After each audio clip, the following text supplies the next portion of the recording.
여러분, 혹시 특허 심사관이 땅땅땅 최종 결정을 내리면 그걸로 그냥 모든 게 끝이라고 생각하셨나요? 많은 분들이 그렇게 생각하실 텐데요. 사실 그 결정이 어쩌면 새로운 시작일 수도 있습니다. 심사관의 결정 이후에 주어지는 잘 알려지지 않은 기회들. 오늘 그 내용을 자세하게 한번 파헤쳐 보겠습니다. 네, 바로 이 질문이죠. 특허 심사에서 결정이 한 번 나오면 정말로 끝일까요? 결론부터 말씀드리면 전혀 아닙니다. 놀랍게도 우리나라 특허법은 출원인에게 두 번째, 심지어는 세 번째 기회까지 주는 아주 흥미로운 장치들을 마련해두고 있거든요. 자, 그럼 이 숨겨진 기회들을 제대로 활용하려면 우선 특허 심사가 어떤 과정을 거쳐서 최종 결정까지 가게 되는지 그 흐름을 알아야겠죠? 그 여정의 마지막 단계를 같이 한번 살펴보시죠. 모든 건 심사 청구에서 시작됩니다. 심사관이 서류를 검토하다가 이건 좀 특허를 주기 어렵겠는데 싶으면 바로 거절하는 게 아니에요. 거절 이유를 먼저 통지해서 의견을 낼 기회를 주죠. 그리고 마침내 특허를 줄지 말지 최종 결정이 내려집니다. 바로 이 마지막 단계, 최종 결정의 순간이 오늘 이야기의 진짜 시작점이라고 할 수 있습니다. 심사관의 최종 결정은 특허 여부 결정이라는 공식 문서로 날아오는데요. 이 문서를 딱 받는 순간 출원인은 아주 중요한 전략적 갈림길에 서게 되는 겁니다.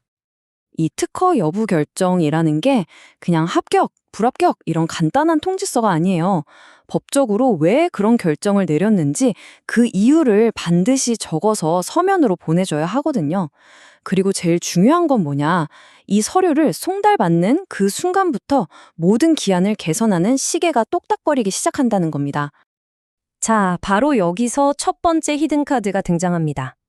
제가 왜 심사관 결정이 끝이 아니라고 했는지 그 이유가 바로 이 재심사 청구 제도 때문이에요.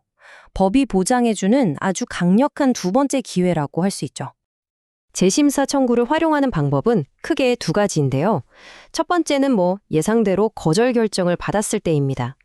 비싼 심판 절차 대신에 심사 단계에서 문제를 해결할 수 있는 아주 효율적인 방법이 되죠. 그런데 진짜 놀라운 건 두 번째 경우예요. 특허 결정. 그러니까 합격 통지를 받았는데도 재심사를 청구할 수 있다는 사실 알고 계셨나요? 등록하기 전에 권리 범위를 좀 더 보강하거나 사소한 실수를 바로잡아서 훨씬 더 강력하고 안정적인 특허로 만들 수 있는 절호의 기회인 셈이죠. 다만 시간이 무한정 주어지는 건 아닙니다. 특히 거절 결정을 받은 출원인이라면 이 숫자 3개월, 이건 반드시 기억하셔야 해요. 결정 등본을 받은 날로부터 딱 3개월, 이 골든타임 안에 재심사를 청구해야만 두 번째 기회를 잡을 수 있습니다. 재심사를 청구하려면 몇 가지 절대적인 규칙이 있어요. 가장 중요한 건 반드시 명세서나 도면을 수정, 즉 보정을 해야 한다는 점이에요. 그냥 해달라고만 할 수는 없는 거죠. 그리고 청구하는 순간 이전에 받았던 결정은 효력을 잃고 모든 게 원점으로 돌아갑니다. 한 번 던진 주사위처럼 다시 물릴 수 없는 결정인 거죠. 그런데 만약에 정말 피치 못할 사정으로 이 중요한 기한들을 놓쳐버렸다면 어떻게 될까요? 여기서 우리나라 특허법에 또 다른 배려가 나타납니다. 바로 회복제도라는 안전망이 있거든요. 회복제도의 핵심 철학은 이 문장 하나에 다 담겨 있어요. 출원인이 책임질 수 없는, 그러니까 정당한 사유 때문에 절차를 못 밟았는데 그것 때문에 권리 전체가 날아가는 건 너무 가혹하잖아요.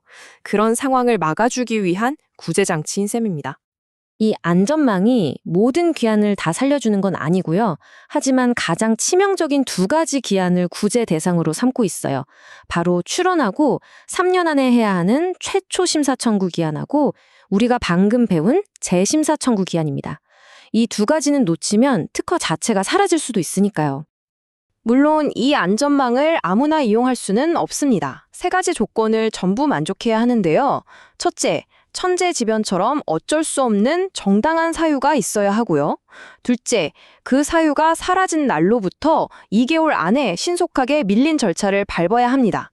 그리고 마지막으로 가장 중요한 절대적인 시간 제한이 있어요.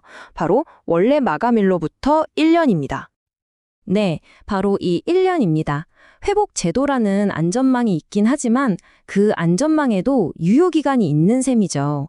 원래 기한이 끝나고 1년이 지나면 그 어떤 정당한 사유가 있더라도 더 이상은 구제받을 수 없습니다. 자, 그럼 여기서 핵심적인 질문을 한번 던져볼게요. 재심사 청구, 회복제도. 왜 우리나라 특허 시스템은 이렇게 여러 겹의 두 번째 기회와 안전망을 마련해 둔 걸까요? 그 이유는 명확합니다. 엄격한 절차와 출원인의 권익 보호, 그 사이에서 균형을 찾으려는 노력의 결과물인 거죠. 한 번의 실수로 귀중한 발명이 사라지는 걸 막고 출연인에게 스스로 권리를 더 단단하게 만들 기회를 주는 것. 이게 결국 사회 전체의 이익이 되는 더 강력한 특허를 만드는 길이기 때문입니다. 어떠세요? 심사관의 결정 이후에도 이렇게 다양한 길이 있다는 사실 놀랍지 않으신가요?